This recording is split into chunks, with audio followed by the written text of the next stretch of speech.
Good afternoon, and it is indeed an honor and a privilege to be with everyone here this afternoon in Des Moines. Always love coming up to Iowa and spending some time with the great people of Iowa. Always great to talk to them, hear their concerns and ideals, and how we can make our country better and prosperous. So it's always great to talk to everybody up here in Iowa.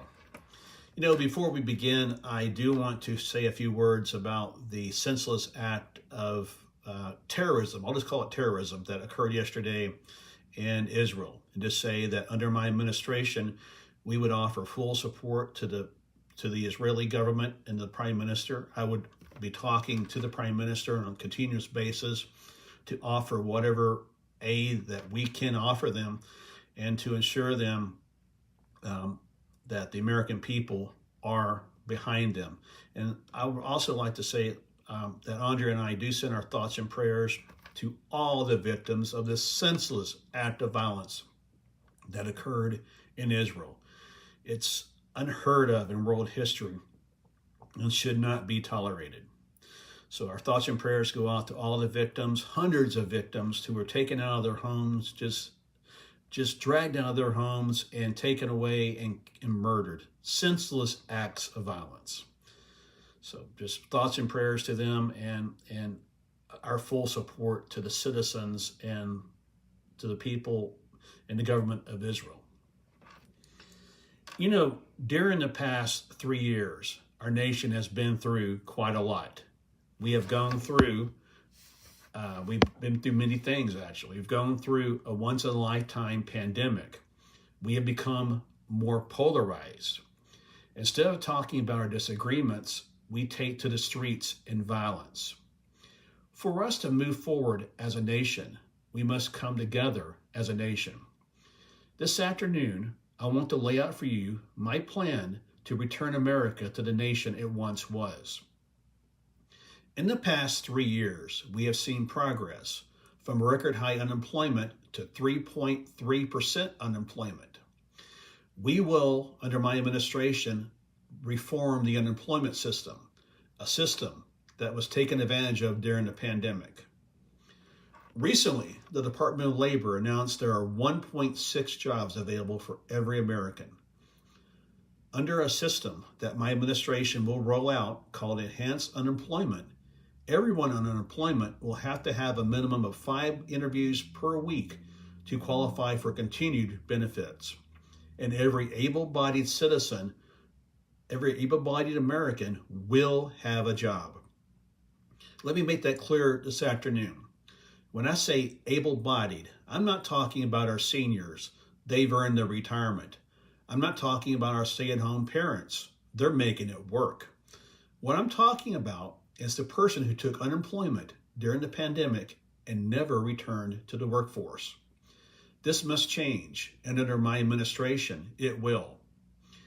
We must take control of the outrageous prices people pay for prescription drugs. Just the other day, I was talking to someone who told me they just paid over $700 for a prescription they needed. How is that fair when Big Pharma is making millions every year? When it comes to our nation's borders, we must protect our borders, and the events of this weekend show that border protection must be a priority. The United States has always been and always will be a nation that welcomes people from throughout the world, but we do it through the proper methods. We just don't walk into the United States or walk through border areas. Last February, I made a trip to El Paso and visited our southernmost border. When I visited the international bridge that connects the United States with Mexico, I saw hundreds of people crossing the bridge and entering the United States the proper way, not crossing the Rio Grande River, going into people's lands, and entering the United States the improper way. We must reestablish our borders, and under my administration, we will reestablish our borders. On the world stage, the United States must be a protector of democracy. The United States is one of the leading democracies left in the world. As a world leader, we must do what it takes to protect democracy. And again, the events of this weekend in Israel show how important that protection is. And the protection of democracy starts at the state level here in the United States. You know, in the past 3 years, we've seen schools shuttered, now reopened, and we've seen an increased polarization in our nation. To restore our nation to greatness, we must start in our nation's schools. Since the pandemic, our nation's classrooms have become a political battlefield, a battlefield where our students will suffer from and where they will lose. Under my administration, we will end the battle and return education to the classrooms. We will teach the ABCs, the 1, 2, 3s, the good and the bad of our history.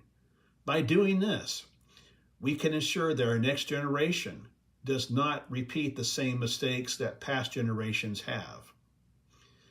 I've had the good fortune to be married to a full-time educator, yes, a full-time educator, for over 20 years. Andrea has served in the classroom as an elementary school teacher.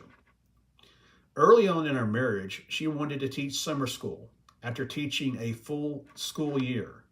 She said at the time she did it for the extra pay. At the end of summer, as the fall term approached and summer school winded down, she was tired, not fully charged, ready to take on another 9 months of school. How do we solve a situation like Andrea's and millions of teachers throughout our nation? One of the ways we will do it is increase teacher pay. Now you're going to ask me, how is a president going to increase teacher pay on the federal level? And we're going to talk about that here in just a little bit. But we must pay teachers a livable wage. Too many of our teachers are living on the poverty level. We must bring that to an end. And under my administration, we will. In order to pay for this teacher increase, the teacher pay increase, we must return the federal budget to the 2019 spending level, reduce unnecessary federal programs, and use the difference to fund the increases. We must restore a true curriculum to the classroom and get rid of this so-called woke education and return to teaching the ABCs, the history, the good, the bad, the ugly, and the 1, 2, 3s. We must return a sense of patriotism to our classrooms. You know, when I was in high school, I had a government teacher who was from a different political party. But during my high school years, he never tried to instill his party's agenda on his students. He taught you how government works and instilled a sense of patriotism and pride in you. My education plan, called Back to Basics, will pay teachers a livable wage that they can live on, at the same time support their students and families. We owe it to the students in our classrooms to give them the best possible education. We must prepare them for the future. And the only way to do that is to take politics out of the classroom. We as a nation must once again learn to respect one another. We have turned against each other, oftentimes in violent ways. Families torn apart by senseless gun violence. We must pass gun reform that does not infringe upon constitutional rights and increase mental health spending to get help to those who need it. You know, the plan I laid out here this afternoon is just the beginning of what I believe will restore the United States to the nation it once was. And with everyone's help in this country and us coming together as one and stopping the polarization and the politics, we can do it. May God bless you. May God bless our troops. And may God bless the United States of America. Thank you all very much. Thank you.